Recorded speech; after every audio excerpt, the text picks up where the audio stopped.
Hare Nama Hare Nama eva kevalam Kalo nasteva nasteva nasteva gatiranyata Hare Nama Hare Nama eva kevalam Kalo nasteva nasteva nasteva gatiranyata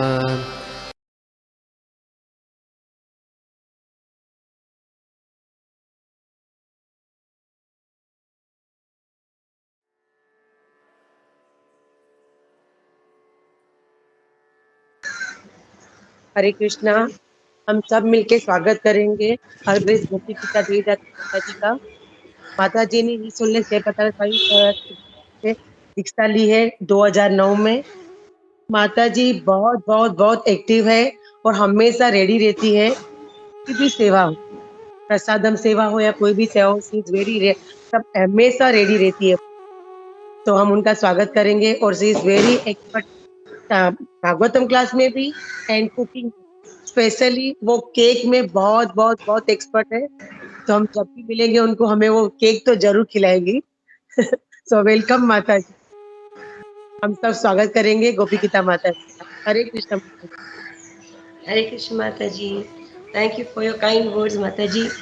इस लायक तो नहीं हूँ पर कोशिश पक्का करूँगी कि मैं कुछ जो भी मैंने पढ़ा है और जो भी मैंने सुना है उसके बल पे मैं कुछ आज चर्चा कर सकूँ आज के भागवतम की क्लास के लिए। आज का क्लास भी बहुत सुंदर है एक्चुअली, क्योंकि ये भीष्म पितामह से रिलेटेड है। तो आगे बढ़ने से पहले मैं सिर्फ ओपनिंग प्रेयर्स पहले करूंगी and then we'll go ahead. Are you able to hear me माता जी? जी माता ठीक है, तो मैं स्टार्ट कर सकती हूँ। जी। हरे कृष्ण। हरे कृष्ण माता जी। ओके। ॐ अज्ञानतिमिरान्धस्य ज्ञानाञ्जनशलाकया चक्षुरुन्मिलितं येन तस्मै श्रीगुरवे नमः। श्रीचैतन्यमनोभीष्टं स्थापितं येन भूतले स्वयं रूप कदा मह्यं ददाति स्वपदान्तिकं।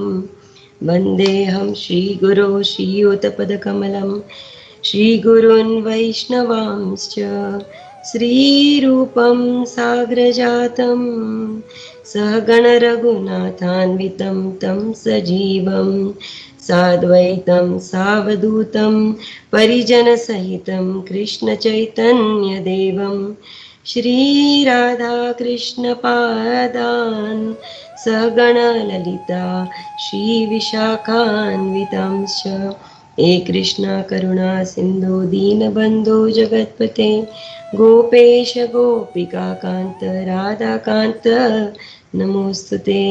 तप्त कांचन गौरांगी राधे वृंदावनेश्वरी वृषभानुसुते देवी प्रणमामि हरिप्रिये। वाञ्छाकल्पतरुभ्यश्च कृपा सिन्धुभ्यैव च पतितानां पावनेभ्यो वैष्णवेभ्यो नमो नमः। जय श्री कृष्ण चैतन्य प्रभु नित्यानंद श्री अद्वैत गदाधर शिवासादि गौर भक्तवृंद। हरे कृष्णा कृष्ण कृष्ण हरे हरे, हरे राम राम राम हरे हरे। नारायणं नमस्कृत्य नरं चैव नरोत्तमं देवीं सरस्वतीं व्यासं ततो जयमुदीरयेत्। नष्टप्रायेषु भद्रेषु नित्यं भागवत सेवया भगवती उत्तमश्लोके भक्तिर्भवती नैष्ठकी। माता जी, the shloka will be displayed over here। मुझे दिख नहीं रहा एक्चुअली। जी माता गोपी मनोहर मैं प्रभु शेयर करता हूँ माता जी। या मैं करता हूँ, just a second. Ji.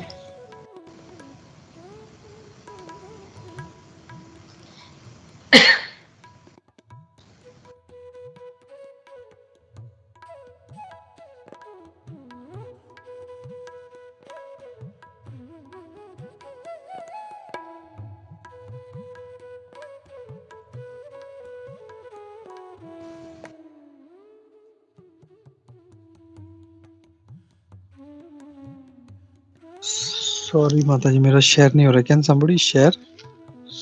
It's okay सरदेव प्रभु प्रभु. जी, बिकॉज मेरे पास इंग्लिश में है. कोई अगर हिंदी में पढ़ ले हाँ, अनुवाद तो अच्छा रहेगा. मैं श्लोका पढ़ देती हूँ. या ओके. दैट्स ओके प्रभु जी. या ओके माता जी. ओके. ओके તમે શ્લોકા રીડ હું જી. અનુવાદ રીડ કરું છું. તાત્પર્ય બહુ મોટું છે તો તાત્પર્ય નથી રીડ કરવું. ઓકે. ओके माता जी, thank you so much. Hare Krishna. Okay, तो आगे बढ़ते हुए आज का श्लोक जो है वो है श्रीमद् भागवतम के पहले कैंटो से 9वें अध्याय में से 38 श्लोका. तो ये श्लोक ऐसे है. शीतविशिखहतो विशीर्णदंश क्षतज परिप्लुत आतता यिनो मे प्रसभमभिससारम द्वदार्थम सबवतु मे भगवान् गतिर्मुकुन्द. माता जी, if you can just read the translation, अनुवाद. હરે अनुवाद श्रील प्रभुपाद द्वारा. प्रभुपाद जी, वृक्ष के घाटा वे भगवान श्री कृष्ण मेरी परम गति है. युद्ध क्षेत्र में मेरे पहने बाणों से बने घावों के कारण क्रुद्ध होकर उन्होंने मेरे ऊपर आक्रमण किया. उनका कवच तितर बितर हो गया और उनका शरीर खून से लथपथ हो गया था. हरे कृष्ण. हरे कृष्ण माता जी. थैंक यू सो मच माता जी. आप लोगों के सबके आशीर्वाद से मैं आगे बढ़ती हूँ और गुरु महाराज और प्रभुपाद से प्रार्थना करती हूँ, सारे गुरु परंपरा से प्रार्थना करती हूँ कि मैं आज की श्लोका के संदर्भ में कुछ अच्छा और सही बोल सकूँ. एज इट इज़, जैसे प्रभुपाद कहते हैं, it's always good to go as it is. और वैसे तो हिंदी हम लोग बोल लेते हैं, पर जब क्लास देने की बारी आती है तो हिंदी इतनी शुद्ध नहीं होती है. तो you will see many English words in between. तो प्लीज़ मुझे क्षमा कर दीजिएगा और अगर मेरे से कोई गलती हो जाए तो मुझे प्लीज़ क्षमा कर देना. अगर हम लोग भागवतम ले तो भागवतम में बहुत सारी स्तुतियाँ हैं, बहुत सारे ग्लोरिफिकेशन है भगवान के, और उनमें से एक है ये भीष्म स्तुति. तो भीष्म पितामह ये स्तुति उस समय कर रहे हैं जब पितामह भीष्म बाणों की शैया पर लेटे हुए और पूरी तरह से वो हर जगह से वो बाणों से उनको अटैक किया गया है. तो उन्हीं की शैया पे लेटकर और उतनी पीड़ा में वो भगवान को याद करते हुए उनकी स्तुति कर रहे हैं. तो सबसे पहले तो भीष्म देव कौन है, क्योंकि आपने कुछ श्लोक पहले ही भीष्म स्तुति के किए हुए हैं, तो आपको शायद बताया भी गया होगा कि भीष्म देव कौन है.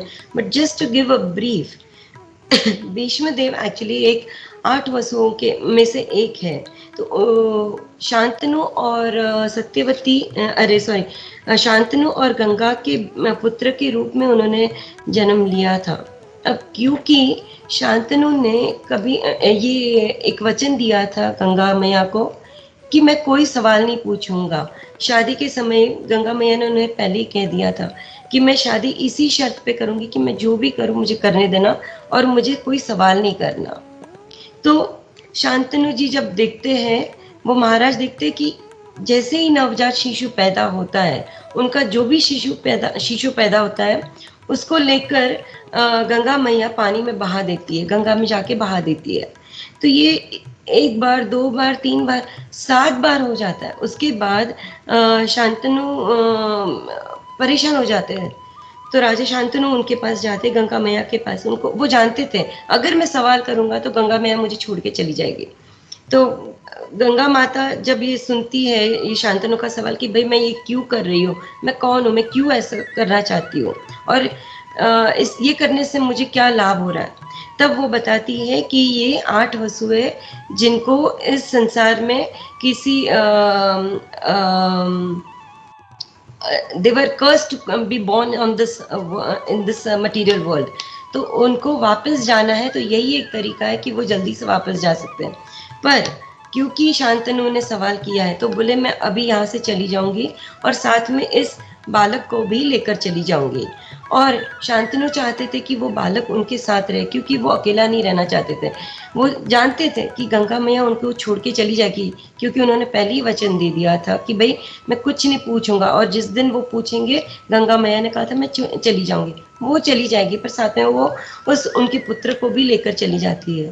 और उस पुत्र को वो देवलोक में लेकर जाके वहाँ पर उनको पूरी प्रशिक्षण देती है, पूरा उनको अच्छी तरह से ट्रेनिंग दिया जाता है, ताकि वो अच्छी तरह से एक बहुत ही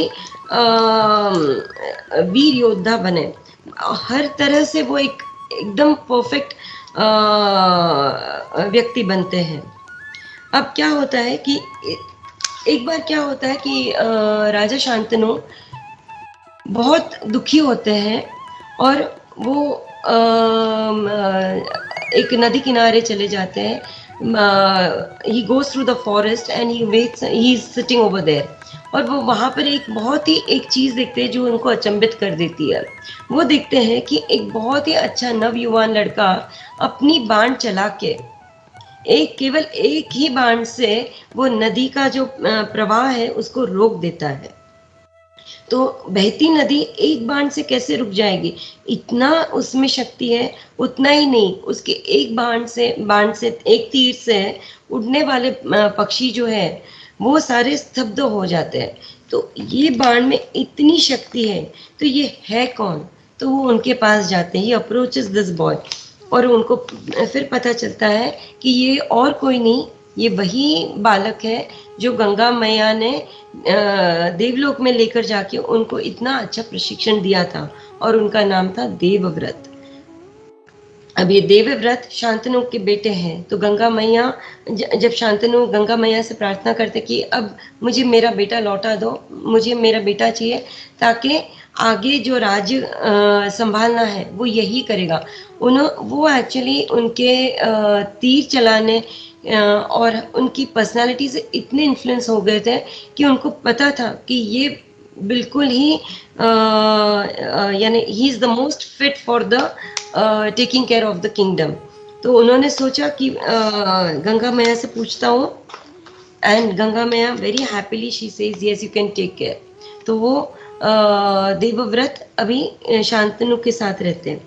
अब शांतनु ने उनको युवराज घोषित कर दिया है। युवराज यानी आगे चल के वही राजा बनेंगे। तो कहते हैं ना कि यानी जब युवराज घोषित करते हैं, तो राजा जब उनके सारे बच्चों में से एक को युवराज घोषित करते हैं, तो कहते हैं कि वही आगे जाकर उस राज्य को संभालने वाले हैं। तो अब एक बार ऐसा होता है, ऐसे ही दिन जा रहे हैं, और एक बार अगेन राजा शांतनु जब शिकार पे जाते हैं, और वहाँ पर जाते ही वो एक नदी किनारे देखते हैं सत्यवती को। सत्यवती को देखते ही वो उनको मोह हो जाता है, और उनसे वो विवाह का प्रस्तावन रखते हैं। तो ये प्रपोजल रखते ही क्या होता है, सत्यवती कहती है कि आप मुझे तो कह रहे हो, पर मेरे पिता अगर मानेंगे तो मैं आगे बढ़ूंगी। तो शांतनु जी सत्यवती के पिता के पास जाते हैं। वहां जाने के बाद एक ही शर्त पे उनकी शादी हो सकती है, उनका विवाह हो सकता है कि भाई आगे जाके राजगद्दी सत्यवती के बेटे को मिलनी चाहिए। और शांतनु ने तो युवराज घोषित कर दिया था, तो अब वो इसको पीछे कैसे ले सकते। शांतनु एक ऐसे राजा थे जो अपने वो भी बहुत पावरफुल थे, एक्चुअली बहुत ही पावरफुल थे। तो वो सोचते कि नहीं, ये तो गलत बात हो जाएगी। तो बहुत बेचैन हो रहे हैं, पर वो सत्यवती को बुला भी नहीं पा रहे। तब करे तो क्या करे। बहुत दिनों के बाद देवव्रत जो है वो देखते हैं कि उनके पिता बहुत ही चिंतित और बहुत ही बेचैन लग रहे हैं। तो बात क्या है, अब अगर पिता को पूछे तो पिता ये तो बता नहीं सकता है कि भाई मैं चाहता हूँ कि आप ये राजगद्दी से अभी निकल जाओ, और वो इसलिए क्योंकि मुझे शादी करनी है और उसका बच्चा इस राजगद्दी पे बैठना चाहिए, उसी शर्त पे मेरी शादी हो सकती है या विवाह हो सकता है। तो ये तो वो पिता के हैसियत से बोलना भी नहीं चाहते थे। तो देवव्रत को समझ में नहीं आ रहा है कि मैं करूँ तो क्या करूँ। तो वो उनके सारथी को बुलाते हैं और सारथी से सवाल करते हैं। अब ये सारथी जो है वो कहता है कि भाई मैं राजा के साथ रहता हूँ, पर मैं ये बता तो नहीं सकता कि क्या हो रहा है क्या नहीं। तो ये कहता है, भीष्मदेव कैसे कहते हैं कि फिर तो आप राजद्रोही हो गए, अगर अपने राजा देख रहे हो, अगर वो परेशान है तो उनकी परेशानी दूर करना है, करना अपनी जिम्मेदारी है। तो जैसे कहते ना, अपने बातों में उनको फंसा देते कि आपको तो बताना ही चाहिए, आप उनके साथ रहते हो, आप अगर उनकी मदद नहीं करोगे तो फिर और कौन करेगा, तो आपको मुझे बताना होगा, तभी मैं इनकी जो परेशानी उसको दूर कर सकता हूँ। तो जैसे कहते हैं ना, शिला प्रभुपाद सुमति मुरारजी के पास जाते हैं, तो सुमति मुरारजी के पास जाकर कहते हैं कि भाई मुझे ना यहाँ से अमेरिका जाना है, तो प्लीज़ मेरे लिए व्यवस्था करो। तो वो कहती है कि देखो, आपको जब भी मैं दिखती हूँ तो मुझे अपने पिता की याद आती है। तो बोले आप मेरे पिता समान हो, आपको इस उम्र में मैं उधर कैसे जाने दे सकती हूँ, वहाँ पर आप नहीं रह सकते हो। She says Prabhupada it's very cold and you are very old. तो प्रभुपाद उनको उन्हीं के बातों में घुमा के कहते हैं कि आप मुझे अगर अपने पिता के समान मानते हो तो फिर अपने पिता की बात आपको रखनी चाहिए और आपको मेरे लिए व्यवस्था करनी चाहिए। तो यही होता है कि भीष्म पितामह जो देवव्रत है वो उस सारथी को मना लेते हैं कि मुझे बताओ कि क्या हुआ है, तो उसका कुछ हम लोग सल्यूशन लाए। तो यहाँ पर फिर जब उन्हें पता चलता है कि किस कारण से राजा शांतनु विचलित है, तो इमीडिएटली ही गोज, देवव्रत उधर जाते हैं सत्यवती के पिता के पास और उनसे कहते हैं कि वो इस पूरे राज्य को त्याग देना चाहते हैं, मीन्स वो उसके ऊपर गद्दी पे, राजगद्दी पे नहीं बैठेंगे। और उतना ही नहीं, वो एक बहुत ही भीषण प्रतिज्ञा भी लेते हैं कि भाई मैं पूरे आजीवन ब्रह्मचारी रहूंगा, और वो केवल किस लिए कर रहे हैं, अपने पिता के लिए। तो हम यहाँ पर एक चीज देख सकते हैं कि भाई वास्तव में भीष्म पितामह जो है उनको किसी वस्तु या किसी पदवी से कोई लगाव नहीं था और वो किसी से भी मोहित नहीं थे। तो आजीवन उन्होंने अपना राज्य और राज्य भी किसी और को देने के लिए तैयार हो गए, और उतना ही नहीं, वो बात रखने के लिए उन्होंने ये भी प्रतिज्ञा कर ली कि भाई वो आजीवन ब्रह्मचारी रहेंगे। तो यही एक शुद्ध भक्त की क्वालिटी होती है कि वो क्या होता है, वो अपने लिए नहीं सोचता है, औरों के लिए सोचता है। और अगर हम लोग भीष्म पितामह के बारे में कहें तो ये इसका वर्णन मैंने इसीलिए किया है क्योंकि हम देखते हैं कि सिर्फ यहाँ पर ही भीष्म पितामह जो है वो अपनी क्वालिटी नहीं दिखा रहे कि वो पूरी तरह से इन सब चीज़ों से मोहग्रस्त है नहीं। उनका एक ही गंतव्य, उनका एक ही गोल है, और वो गोल ये है शुद्ध भक्ति और भगवान के चरणों में उनकी मति रहे। अगर हम लोग पहला श्लोक देखें भीष्म स्तुति का तो वो बहुत ही सुंदर है। वो क्या कहते हैं, इति मति रूप कल्पिता वितृष्णा भगवती सात्वत पुंगवे विभुम्नि स्वसुखमुपगते क्वचिद् विहर्तुं प्रकृतिमुपेयुषि यद्भव प्रवाह। तो ये जो भीष्म पितामह कहते हैं वो अपने मति के बारे में कहते हैं। तीन चीजें, एक तो मति, that is thinking, feeling and willing, ये तीन चीजों का उधर वर्णन किया गया है। थिंकिंग यानी क्या, मति, थिंकिंग, फीलिंग कहो तो अनुभूति, एंड विलिंग यानी इच्छा। तो भीष्मदेव यही कहते हैं कि भाई पूरी जिंदगी तो मैंने अपनी इच्छा या अपनी मति जो रखी है वो इस भौतिक कार्यकलापों में रखी हुई है। यानी he has been a very good adviser, he has been a good grandfather. उन्होंने हमेशा कौरवों का और पांडवों का साथ दिया। राज्य के प्रति उन्होंने पूरी अच्छी तरह से उनका ये he is done his duty. पर वो कहते हैं अभी अंत काल में मुझे सिर्फ मेरी मति एक ही जगह लगानी है। तो बोले इसीलिए मति का बहुत इंपॉर्टेंस है। तभी यहाँ पर ये जो पर्टिकुलर श्लोका है इधर मति का वर्णन किया गया, इति मति रूप कल्पिता वितृष्णा। तो मति का बहुत बहुत ज्यादा इंपॉर्टेंस है। और मति यानी कैसे अंतकाल, जैसे अभी भीष्म पितामह जब बाणों की शैया में है, अगर इस अवस्था में कोई सामान्य व्यक्ति रहेगा तो वो अपने घावों के बारे में ज्यादा चिंतित रहेगा।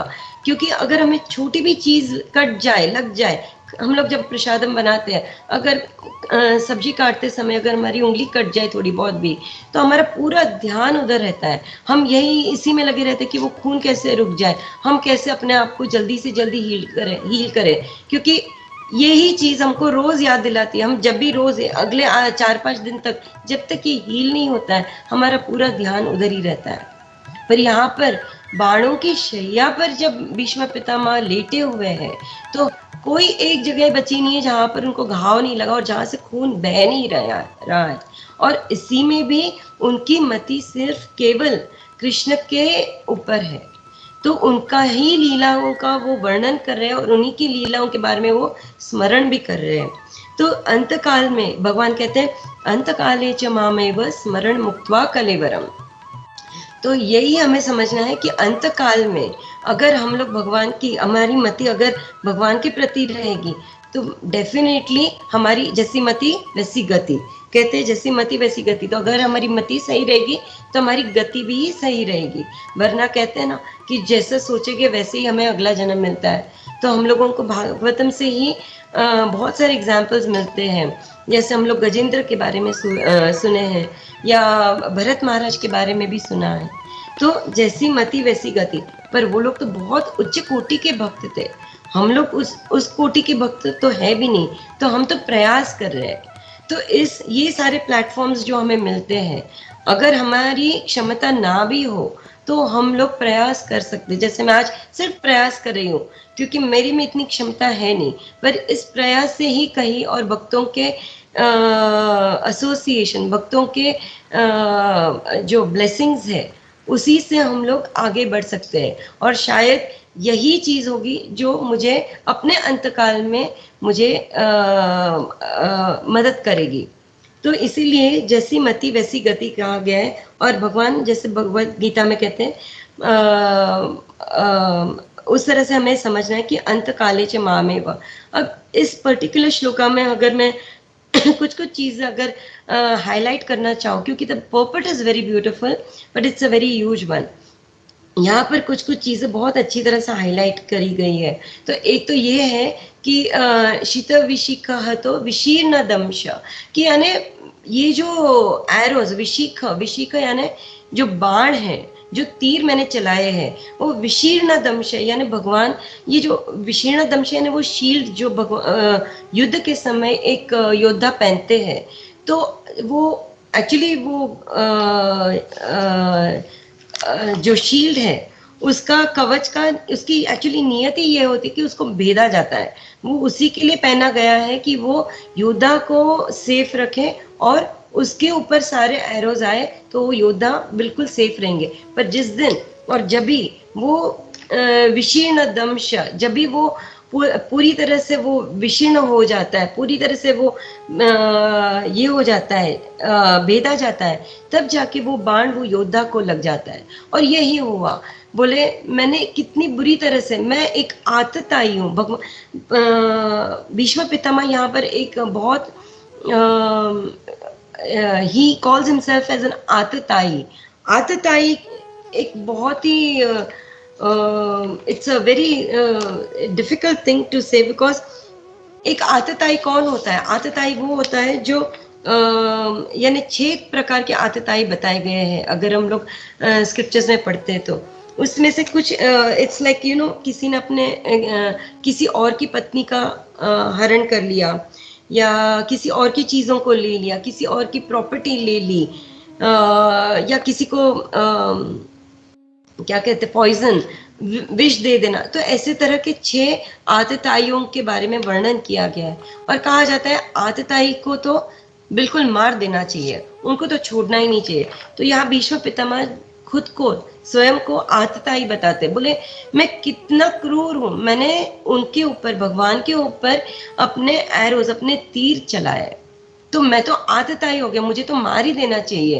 तो हम लोग कभी कभी सोचते हैं ना, हमारे जीवन में जब थोड़ा बहुत हलचल हो जाती है तो हमको लगता है ऐसे क्यों हो रहा है, पर हमें समझना चाहिए कि शायद हम इसके नहीं इससे भी ज़्यादा अगर हम लोगों को इससे भी ज़्यादा दुख आता था अगर हम लोग शायद कृष्ण भावनामृत में ना रहते, अगर हम भक्तों के संग में ना रहते। तो यहाँ पर तो ये शुद्ध भक्त है, ये महाजन है।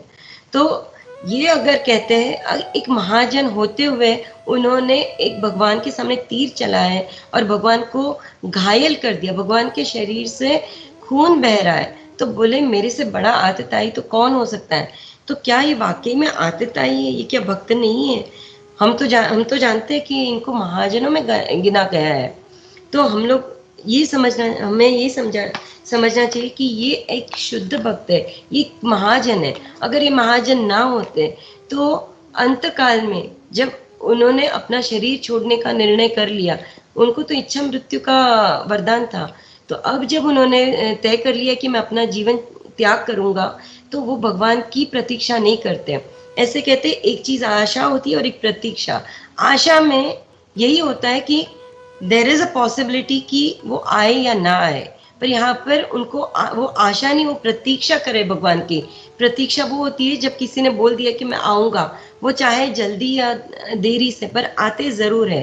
तो यहाँ पर वो उनकी प्रतीक्षा करे, उनको सिर्फ आशा नहीं, उनको प्रतीक्षा है भगवान की, और भगवान वहाँ आते हैं। भगवान जब वहाँ आते हैं तो सारे पांडवों के साथ आते हैं। अब ये जब पांडव आते हैं, क्योंकि ये तो भीष्म पितामह उनके ग्रैंडफादर है, वो तो पितामह है, तो सारे पांडव उनके सामने हाथ जोड़ के उनको नमन करते हैं। और उतना ही नहीं, उनके साथ जो कृष्ण आए हुए हैं भगवान स्वयं, वो भी भीष्म पितामह के सामने हाथ जोड़ के उनको प्रणाम करते हैं। ये बहुत सुंदर एक्सचेंज है भक्त और भगवान के बीच में, क्योंकि भगवान जानते हैं ये किस तरह के भक्त हैं, और कहते हैं कि भगवान सेवक की सेवा करना चाहते हैं। तो ये तो महाजन है ना, तो इसकी वजह से भगवान खुद यहाँ पर आते हैं और भीष्म पितामह के सामने नमन करते हैं। तो it is such a beautiful exchange. तो हमें ये पर्पट अगर हम लोग बहुत ध्यान से सुने या पढ़े तो उसमें प्रभुपाद बहुत क्लियरली बताते हैं कि कृष्ण जो है वो भगवान है, सच्चिद आनंद है। ओके, उनको कोई ईजा नहीं पहुंचा सकता है, उनको कोई तीर चला के उनको घायल नहीं कर सकता है, ये पॉसिबल नहीं है। ठीक है। और भीष्म पितामह जो है वो एक बहुत अच्छे भक्त है, बहुत अच्छे स्तर के भक्त है, पर उन्होंने यहाँ पर अपना जो कैरेक्टर निभाया है वो एक एनिमी का है, दैट इज दुश्मन का, जैसे कहते हैं ऑन द अदर पार्ट। तो वो अपना रोल प्ले कर रहे हैं, और ये यहाँ पर युद्ध हो रहा है। जैसे हम कहते हैं ना, भगवान को अपना सब कुछ अर्पण करना चाहिए। भगवत गीता में एक श्लोक है, पत्रम पुष्पम फलम तोयम यो मे भक्ता प्रयच्छति। The Lord accepts everything with if it is offered with love. Okay, और वो क्या होता है, वहां पर तो कहा गया है पत्रम पुष्पम फलम तोयम। तो ये तो तीर और बाण चला रहे हैं, ये ना ही पत्रम, ना ही पुष्पम, ना ही फलम और ना ही तोयम है। तो फिर क्या भगवान फिर भी इसे स्वीकारते हैं? हाँ, वो स्वीकारते हैं। इसलिए वो स्वीकारते हैं क्योंकि युद्ध भूमि में इट इज नॉट एक्सपेक्टेड कि वो कहीं से पत्रम पुष्पम या फलम या तोयम लेकर उनको अर्पित करें। तो वो अपने तीरों को चला के वो भगवान को अर्पण करते हैं। पर ये सिर्फ एक रोल है जो हम लोग, जो भगवान भीष्म पितामह उधर निभा रहे हैं। वरना इट इज सेड, यहाँ पर जैसे कहा गया, the supreme Lord can not have an enemy and nor can a so called enemy harm because he is Ajita, he is unconquerable. उन्हें कोई पराजित नहीं कर सकता है। तो ही इज अजीता, भगवान को यहाँ अजीता अजीता कहा गया है इस पर्पट में। और अगर हम श्लोका में देखें तो इसमें और एक नाम दिया गया है भगवान को, मुकुंद। मुकुंद वो है जो मोक्ष देता है, जो इस भौतिक संसार से मोक्ष देता है। और दूसरा और एक चीज है इसके अंदर कि इसमें कहा गया है कि प्रसाभम अभिसार मदवर्तम। तो भगवान, ये जो एक्सचेंज हो रहा है ये बहुत एंग्री मूड में हो रहा है। ओके, और मदवर्थम यानी किस तरह से हो रहा है, जैसे मैं उसे मारना चाहता हूँ इस तरह से।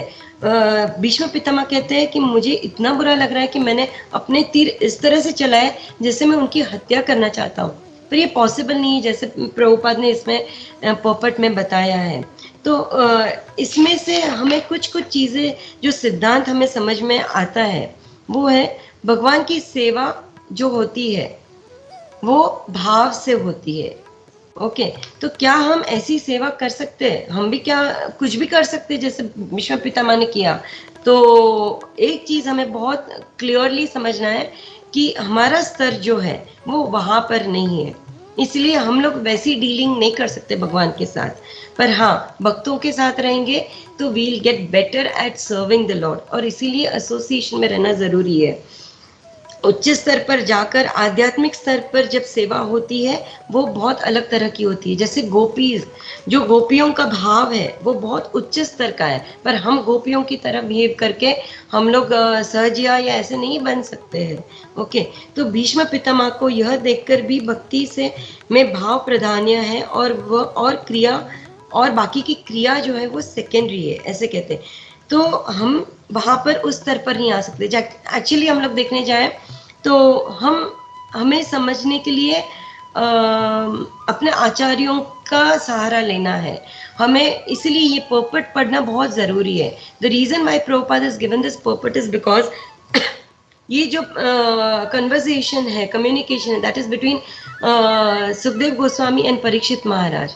तो वो तो उन्हें समझ आ रहा है, पर हम उस स्तर पर है नहीं, तो हमें कौन समझाए? तो हमें प्रभुपाद ने इसीलिए हर एक श्लोका के साथ ये पर्पट दिया है, और वो पर्पट के द्वारा ही हमें समझ में आता है। क्योंकि अगर हम सिंपल एक एक्टिविटी ही ले ले, जैसे हम लोग भोगा बनाते हैं और भगवान को भोगा ऑफर करते हैं, तो भगवान उसमें से क्या लेते? भगवान तो वो थाली तो वैसी की वैसी रहती है, वापस हम लोग जाते हैं और वो प्लेट वैसी की वैसी उठाकर लेकर आते हैं और उसको हम लोग प्रसाद के रूप में ग्रहण करते हैं। तो इसमें exchange is what? The exchange is भाव। तो इसके लिए कहते हैं कि भगवान की सेवा जो होती है वो भाव के द्वारा होती है। तो भाव बहुत ही इंपॉर्टेंट है इसके अंदर। दूसरा ये भी चीज है कि हम लोग जब भगवान की कोई भी हम लोग कोई भी कार्य करें उसमें हम लोगों को we have to keep Lord in the centre. जैसे राजसूय यज्ञ हो रहा था, तो राजसूय यज्ञ होने के वक्त क्या होता है कि कहते हैं कि उससे पहले किसी बड़े मीन्स एकदम पूजनीय व्यक्ति जो रहे वहां पर उनकी पूजा की जाती है, उनकी पाद पूजा की जाती है। तो जब ये राजसूय यज्ञ होता है तो भीष्म पितामह स्वयं ये कहते हैं कि यहाँ पर कृष्ण स्वयं उपस्थित है, उनसे बड़ा तो पूजनीय और कोई हो नहीं सकता है। तो he understands who is the Lord. और फिर यहाँ पर जब वॉर हो रहा है, जब युद्ध हो रहा है, तो उनके ऊपर वो बाण भी चला रहे हैं। तो क्या तभी वो भूल गए कि वो भगवान है? नहीं, वो भूलते नहीं है, पर वो इस तरह से वो एक्सचेंजेस कर रहे हैं। तो हम लोगों को ये हमेशा याद रखना है कि हम सबसे पूजनीय या हर एक कार्य हम जो करते हैं उसमें अगर हर चीज है वो पॉसिबल है only by the mercy of the Lord and his devotees. ये बहुत जरूरी है, ये हमें याद रखना है। क्योंकि हम ये भौतिक जगत में रहते हैं और ये भौतिक जगत में हर कोई भक्त नहीं मिलेगा, और भक्तों के साथ रहकर भी हम लोग हमेशा उस मूड में नहीं रहते। वो एक किक या पुश चाहिए होता है। इसीलिए हम लोग बार बार अगर रोज नित्य अगर हम लोग भागवत का सेवन करते हैं, हम लोग उसको सुनते हैं, तो we'll be able to carry out our day in the Krishna conscious way। तो ये बहुत जरूरी है कि हमें इसी भौतिक दुनिया में जाना है। तो प्रभुपाद एक बहुत सुंदर एक एनालॉजी देते हैं, एक मगरमच्छ और बंदर का। तो बंदर और मगरमच्छ, वो पेड़ जो है वो एक लेक के पास है, पानी के पास है। उस पानी में मगरमच्छ है, पेड़ के ऊपर बंदर है। वो रोज एक दूसरे को देखते बात करते। एक दिन वो बंदर सोचता है मैं क्यों ना जाऊं उसमें और देखूं कि क्या हो रहा है। जैसे हम लोग सोचते हैं ना, ये भौतिक लोग जगत में लोग कितने मजे कर रहे हैं, यहाँ घूमने जाते हैं, वहां घूमने जाते हैं, ये इस जगह पर जाते हैं। हम लोग भी थोड़ी कोशिश करें वैसा सब करने की, क्या मजा आता है उनको, हमें भी देखना है। तो चांसेस है कि अगर हम उसमें चले जाए तो वापस लौटना मुश्किल हो सकता है। जैसे ये बंदर होता है, वो क्रोकोडाइल से बात करते बोलते हैं तुम क्या करते हो, पानी में क्या होता है, उस तरफ तुम जाते हो, उधर क्या है सब। तो बोले तुम बैठो मेरी पीठ पे, मैं तुमको लेकर चलता हूँ। तो वो बैठ जाता है। तो वो सोचता है कि ये मेरा दोस्त है और मैं इसके साथ चले जाऊंगा, but he doesn't realise where he is on the back of a crocodile. तो वो तो उसको खा सकता है, तो वो ये समझ में नहीं आ रहा है। पर फिर वो बातें करते करते जब जा रहे हैं तब इट रिवील्स, उसे समझ में आता है कि ये जो क्रोकोडाइल है, ये जो मगरमच्छ है, वो तो मुझे खा जाना चाहता है। तो वो कहता है अभी मैं जाऊंगा उधर और वहां पर मेरी बीवी है। वो मगरमच्छ कहता है वो बंदर से, तो वो तुम्हारे कलेजे को ऐसे छोटे छोटे काट के पका के हम लोग सब खाएंगे, मैं, मेरे बच्चे और मेरी बीवी और हम सब। तो कहते हैं अरे तुमने मुझे पहले क्यों नहीं कहा, पहले कहते तो मैं वहां पर पेड़ पे ही छोड़ के अपना कलेजा तो वहां से लेकर आ जाता हूँ मैं, तुम मुझे लेकर चलो, मैं लेकर आता हूँ। जैसे ही वो वापस पहुंचता है वहां से जंप करके वो पेड़ के ऊपर बैठ जाता है। तो यहाँ पर हमें ये समझना है कि ये जो क्रोकोडाइल, ये मगरमच्छ जैसी ये जो पूरी दुनिया है, वो अगर हमने उसका सहारा लिया तो कहीं ना कहीं हमें भी ये दिन देखना पड़ेगा। बट अगर हमने किसी बुद्धिमान व्यक्ति जैसे भीष्म पितामह और सारे भक्तों का शरण लिया और भगवान का शरण लिया, तो क्या होगा कि उनकी द्वारा हम लोगों को ये सद्बुद्धि मिलेगी कि भाई वापस कूद जाओ, वापस एसोसिएशन में आ जाओ, और वो वहीं पर हम लोग सही है, इधर नहीं आना है, नहीं तो हम लोग खत्म हो जाएंगे। तो हमें ये सारी चीजें याद रखनी है कि भाई हम लोग इन सब भौतिक जगत में रहकर भी अपने आप को इससे अलग कैसे रख सकते हैं। That is why we have to be very careful, and we have to be very careful in dealing with everyone because we cannot avoid that। तो प्रभुपाद और बहुत सारी चीजें इसमें कहते हैं, but before I and I will just highlight a few things more कि प्रभुपाद इस तात्पर्य में भक्त शत्रु का अभिनय करता है, वो बताते हैं। तो हम लोग एग्जाम्पल्स जो देखते हैं ना, दैट इज लाइक हिरण्यकश्यप और हिरण्याक्ष, या रावण और कुंभकर्ण, या दंतवक्त और शिशुपाल, और कलयुग में जैसे जगाए और मदाए आए थे। तो ये सारी लीलाएं जो होती है वो केवल इसीलिए होती है कि भाई हमें इससे कुछ शिक्षा मिलनी है। अब भीष्म पितामह जो है, बाणों की शैया पे लेटकर भी अगर वो भगवान को याद कर सकते हैं, अगर भगवान का स्मरण कर सकते हैं, भगवान की लीलाओं का स्मरण कर सकते हैं, तो हमें यही शिक्षा मिलती है कि चाहे जो भी हो जाए इस जीवन में, हमें हमेशा भगवान के ही चिंतन में रहना चाहिए। और अगर चिंतन में ना रहे तो फिर हम लोग चिताग के पास जल्दी पहुंचेंगे। तो ये चिंतन हमारा अगर सही नहीं है, हमारा चित्त जो है, हमारी मति अगर सही नहीं है, तो हम लोग अपने आप को इस भौतिक संसार में उस बंदर की तरह, जैसे वो फंस गया था वैसे हम लोग फंस सकते हैं। तो उसमें से हमें अपने आप को बचाना है, इसीलिए हम इन सब का सहारा लेते हैं, नित्यम भागवत सेवया करते हैं। और भगवान एक चीज और बताते हैं, ही इसे कौन्तेय प्रति जानी न मे भक्त प्रणश्यति। उन्होंने दोनों का मान रखा। भगवान ने अर्जुन, क्योंकि वो भक्त है, तो उसको बचाने के लिए उन्होंने पूरे युद्ध में उसका साथ दिया। पर यहाँ पर भीष्म पितामह ये भी तो एक भक्त है, तो फिर उनका साथ क्यों नहीं, उनके सामने वो चक्र लेकर क्यों दौड़ते, उनको जैसे वो मारना चाहते हैं, ऐसा क्यों? तो प्रभुपाद कहते हैं इस परपट में कि जैसे एक प्रेमी दूसरे प्रेमी को मिलने के लिए जाते हैं, वैसे ही भगवान इन सारे ऑब्स्टिकल्स, जितनी भी धूल मिट्टी, इतने सारे जो भी हर चीज होती है बीच में, उन सब के बारे में ना सोचते हुए भगवान अपने हाथ में वो व्हील लेकर, वो चक्र लेकर, रथ का पहिया लेकर वो भीष्मदेव के पास भागते हैं, जैसे उन्हें मारना चाहते हैं। वो इसलिए क्योंकि भीष्म पितामह ने दुर्योधन से कहा था कि भाई या तो मैं सारे पांडवों को मार दूंगा और नहीं तो मैं भगवान को शस्त्र उठाने के लिए I force him to do that. तो दोनों में से एक चीज तो पक्का होगी कल, क्योंकि दुर्योधन को विश्वास नहीं था कि भीष्म पितामह मेरे लिए लड़ रहे, मेरी ओर से लड़ रहे। उनको लगता था कि उनको पांडवों के लिए बहुत अच्छा, means he has a soft corner for the Pandavas, इसलिए वो पांडवों को मारना ही नहीं चाहते। तो ये युद्ध में कैसे हो सकता है कि वो अगर मेरे साइड पे और वो उनको मारेंगे नहीं तो कैसे होगा? तो इसीलिए भीष्म देव ये कहते हैं, मैं प्रतिज्ञा लेता हूँ, या तो मैं पांडवों को मार दूंगा या तो मैं भगवान को फोर्स करूंगा टू पिकअप अस्त्र, शस्त्र। ओके, तो भगवान ने दोनों भी चीजें की। भगवान ने पांडवों की भी रक्षा की और साथ में भीष्म देव ने जो प्रण लिया था कि मैं अपना हील फोर्स हिम, तो उन्होंने चक्र को उठा लिया।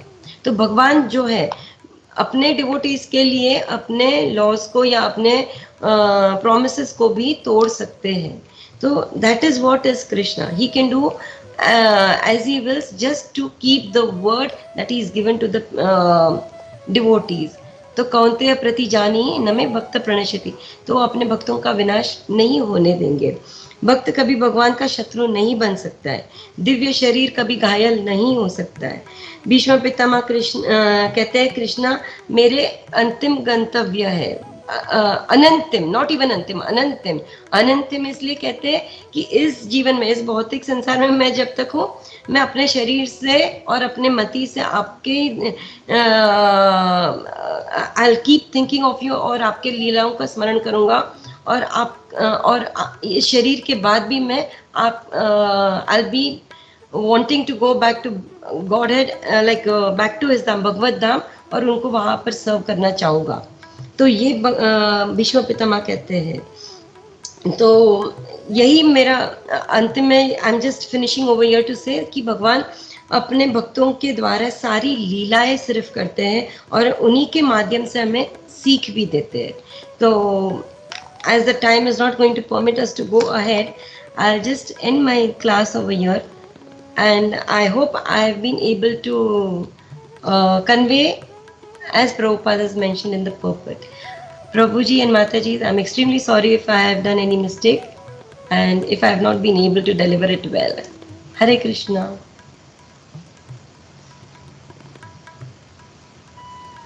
Hare Krishna, Mataji. Thank you. Thank you. Prabhuji, Hare Krishna. Mataji, thank you very much. Thank you, First of all, very Prabhuji. nice to have your darshan after so many years, and to hear from you Krishna Katha. It was so nice. And आपने जो just wanted to praise, actually I never heard you chanting a shloka, and it was really very very beautiful. So it was very nice. And yeah, आपने बहुत सारे point cover किए आपने इसमें, so thank you for that. And we request you कि आप ऐसे ही हम लोगों को ऐसे एसोसिएशन देते रहे माता जी। Thank you very much. Hare Krishna. Gopi Manor Prabhu, thank you so much for encouraging me, and Vrajpriya Mataji also for encouraging me, because जैसे मैंने कहा कि भक्तों का साथ होगा तो ही हम आगे बढ़ पाएंगे, नहीं तो जैसे वो बंदर की गति थी वैसे मेरी हो जाएगी वो इस भौतिक संसार में, और मैं तो वापस फिर पेड़ के पास पहुंच भी नहीं पाऊंगी। तो thank you so much for having given me this chance. Hare Krishna. Thank you माता, थैंक यू। वो जो बंदर का जो और मगरमच्छ का जो स्टोरी आपने मगरमच्छ को माया से और बंदर को हम जीवों से कनेक्ट किया, that was a wonderful connection माता जी। Thank you. Hare Krishna. Hare Krishna. Quickly किसी भक्त को कोई प्रश्न है तो माता जी से पूछ सकते हैं। एनीबडी? इस ग्रुप में अपने माता जी बहुत से एक्स दामोदर देश वाले ही हैं। सूरत माधव प्रभु, सत्यराज प्रभु, सर्वदेव प्रभु, प्रेम सखा प्रभु, जीव पवन प्रभु। तो सारे I दिग्गज लोग think बैठे हैं इधर। yes, mother, you can say that. सारे अपने महारथी लोग somehow मतलब we are connected still That's so nice. and we meet online. That's nice. I would just mention one thing over here, Prabhuji. I still remember one thing. Yes, Mata.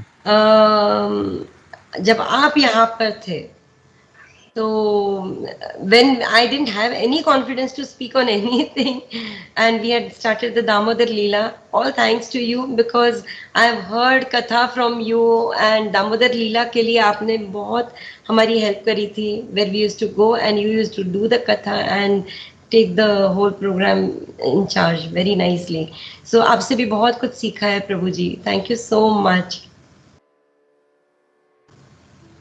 Thank you, Mata. Help नहीं, सेवा करी थी. Yeah.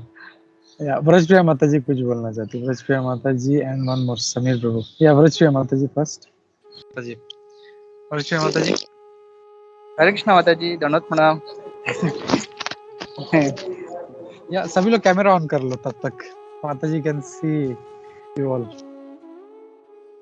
Yeah, because I would really want to see everyone. That would be really great. हरे कृष्णा माता जी, दंडवत प्रणाम. हरे कृष्णा, दंडवत प्रणाम.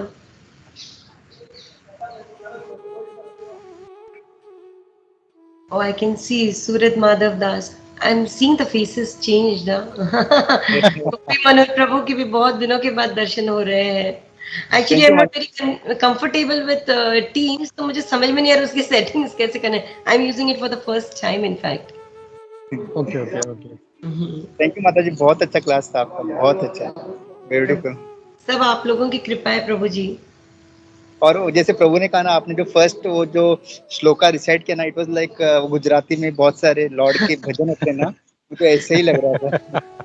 वही ट्यून बहुत. अब भगवान ने गुजराती बॉडी दी है तो थोड़ा तो असर होगा ना प्रभु जी. एक रिकॉर्ड करके भेजना माता जी, वो हमको मीटर बहुत अच्छा लगा. We will also try to recite some shloka इधर. श्योर प्रभु जी. प्रिय माता जी जरूर भेजना. We will also listen. बहुत अच्छा था, ऐसा लग रहा था एक भजन चल रहा है. हरि बोल. Thank you so much. Actually कैसे प्रभु जी कहते हैं कि अगर हम लोग we sing it like a song, तो ये स्तुतियां लर्न करना भी इजी हो जाता है. And then you get more भाव आल्सो विद दिस. तो स्पेशली भीष्म स्तुति बहुत सुंदर है, बहुत सुंदर है. Right. So we have to by heart all these stutis actually. Especially आपको पता है DDY में, दामोदर देश में तो एक कल्चर ही है. We want to by heart all these stutis and everything. Right. Yeah. वहाँ पे बहुत अच्छा होता है. Thank you so much प्रभु जी. समीर प्रभु जी कुछ बोलना चाह रहे थे. समीर प्रभु. हरे कृष्णा माता जी, बहुत बढ़िया आपका एब्सोल्यूट, बहुत मजा आ गया था. आप जिस तरीके से पूरा इन सब कथा बता रहे थे, बहुत अच्छा लगा था. माता जी एक सवाल, सिर्फ थोड़ा सा इस टाइप का सवाल था कि हम लोग जब बोलते हैं कि भीष्म देव ने ये सब इतनी प्रतिज्ञा ली, इतना सब सैक्रिफाइस किया, लेकिन डेट वाज फॉर मटेरियल सेक ना माता जी. मतलब उसमें कुछ ऐसा आध्यात्मिक ये नहीं था, नथिंग टुवर्ड्स गॉड. वो तो मतलब अपने पिताजी को सेटिस्फाई करने के लिए, पिताजी को खुश करने के लिए, और पिताजी के मतलब इच्छा के हिसाब से उन्होंने वो अपना सैक्रिफाइस किया, अपना जवानी अपनी सैक्रिफाइस किया, अपना राज्य सैक्रिफाइस किया. तो फिर it has got no connection with actually doing anything for God, right. तो फिर हम लोग उसको इतना मतलब उसको हम लोग इतना महत्व क्यों देते. मतलब नो डाउट कि उन्होंने सब कुछ, मतलब it is very difficult to sacrifice even material opulences, but it has got no connection with the god, right माता जी. हरे Krishna. Okay, so Prabhu ji I'll just try to answer this. बाकी यहाँ पर जितने हैं devotees, even you all can just add in if I'm not able to answer well. But प्रभु जी एक चीज हम लोग जानते हैं कि हम लोग ना डिटैचमेंट की बहुत बातें करते हैं कि we are not suppose to be attached with everything, क्योंकि अगर हम अटैच्ड रहेंगे किसी चीज से तो अंतकाल में वही चीज हमें अपनी गति से रोकेगा। ठीक है, तो यहाँ पर ये होता है कि भीष्म पितामह जब ये प्रतिज्ञा लेते हैं उस उम्र में एक तो इतना बड़ा किंगडम, इतना बड़ा राज्य जो है जिसके वो युवराज घोषित किए गए हैं, जिनको कहा गया है कि वो मीन्स एक तरह से यही बताया गया कि अभी आप आगे राज्य संभालोगे पूरी, तो इतना बड़ा राज्य का भी उन्होंने त्याग कर दिया, वो चाहे मटेरियल कॉज से ही, पर मटेरियल कॉज से भी आज अगर हम देखें भौतिक जगत में इतनी आसानी से कोई डिटैच नहीं हो जाता है, वो दे नहीं देता है आसानी से। हम लोग अगर देखें कि पिता को विवाह करना है इसलिए पुत्र अपना त्याग कर रहा है, so it looks very controversial actually, क्योंकि अभी उनका बेटा इतना उस अवस्था में, युवा अवस्था में है जब उनकी विवाह के बारे में बात होनी चाहिए, बट यहाँ पर पिता के विवाह के लिए बेटा अपना त्याग करता है। तो ये जो है ये मटेरियल ही सही है, पर वो यहाँ पर हमें ये बताते हैं कि उनको कोई भी चीजों से मोह नहीं है, किसी भी चीज से वो मोहग्रस्त नहीं है, उनको किसी से अटैचमेंट है नहीं। तो ये एक बहुत बड़ी बात, ये एक शिक्षा वो देना चाहते हैं और वो बताना चाहते हैं कि इसी वजह से जब वो इस जीवन में, जब अंतिम क्षणों में, जब इनको इच्छा मृत्यु है कि यानी बिन बुलाए तो मृत्यु आएगी भी नहीं, तो सामान्य अवस्था में ये होता है कि किसी व्यक्ति को ये this is not there, this leisure is not there, कि मैं जब चाहूँ तभी ये दुनिया छोड़कर चले जाऊं। ओके, तो हम लोग बहुत सोचते हैं कि अभी मैं कुछ भी कर लूं पर लास्ट में मैं भगवान का ही नाम लूंगी, but that is not possible because we don't know when is my end. Okay, इस दुनिया में हर चीज टेम्पररी है, there is no guarantee for anything, but one thing is guaranteed, as my Guru Maharaj His Holiness Jai Pataka Swami Maharaj says कि ये पूरी दुनिया में everything is temporary, but one thing is guaranteed and that is death। वो कुछ भी हो जाए, डेथ तो आएगी आएगी, पैसा आएगा नहीं आएगा, घर आएगा नहीं मिलेगा नहीं मिलेगा, पति पत्नी बच्चे मिलेंगे नहीं मिलेंगे कुछ पता नहीं, पर हाँ डेथ यानी मृत्यु तो पक्का आएगी, सभी को आएगी। ओके, बट वो मृत्यु कब आएगी ये हमें पता नहीं है, और वो मृत्यु के समय अगर हम लोगों को हर चीज में अटैचमेंट है तो हम लोगों का क्या होगा, जैसे हम लोग आगे नहीं बढ़ पाएंगे। तो ये भौतिक जगत में रहते, इसीलिए हम लोगों को ये भौतिक चीजों से हमको डिटैचमेंट करना है। It's very difficult, it's not that easy.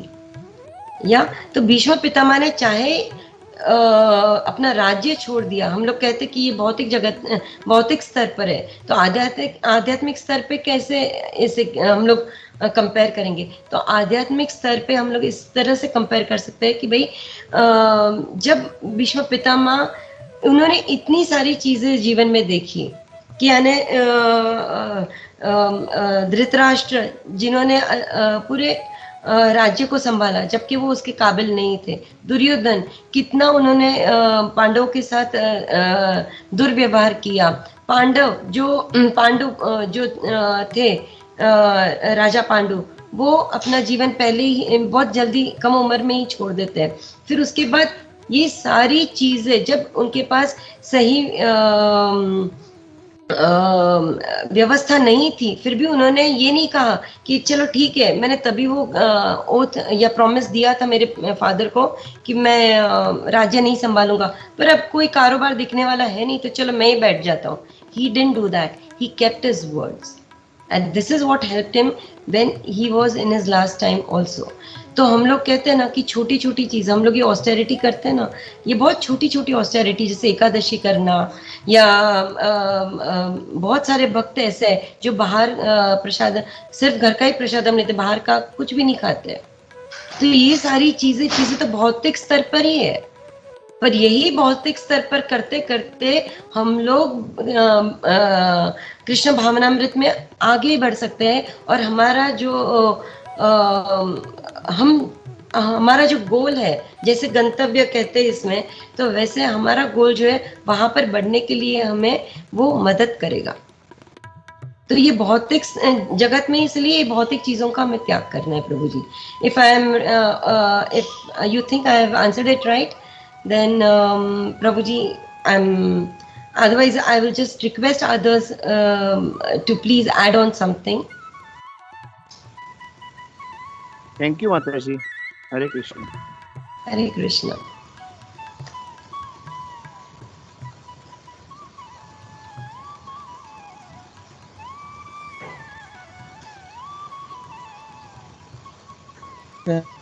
Brajpriya Mataji has joined that.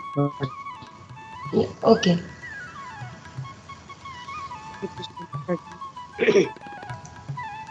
बहुत सारो क्लास बहुत अच्छा क्लास. जैसे पॉइंट पे वही बोल रही थी कि माता जी के पास टाइम वैसे मिला होगा क्लास की तैयारी के लिए, बट सेवा के हिसाब से रूम आ जाए हैं तो एंड दूसरी सब सेवा के हिसाब से उन्होंने जितना भी टाइम मिला उसमें बहुत अच्छे से तैयारी की और उनके जो एग्जाम्पल्स थे वो बहुत बढ़िया थे. टोटोज वाला बोलो, क्रोकोडाइल वाला, एंड दूसरा जो तात्पर्य का था, अनुवादित तात्पर्य जो हमको इम्पोर्टेंट है जैसे पढ़ना.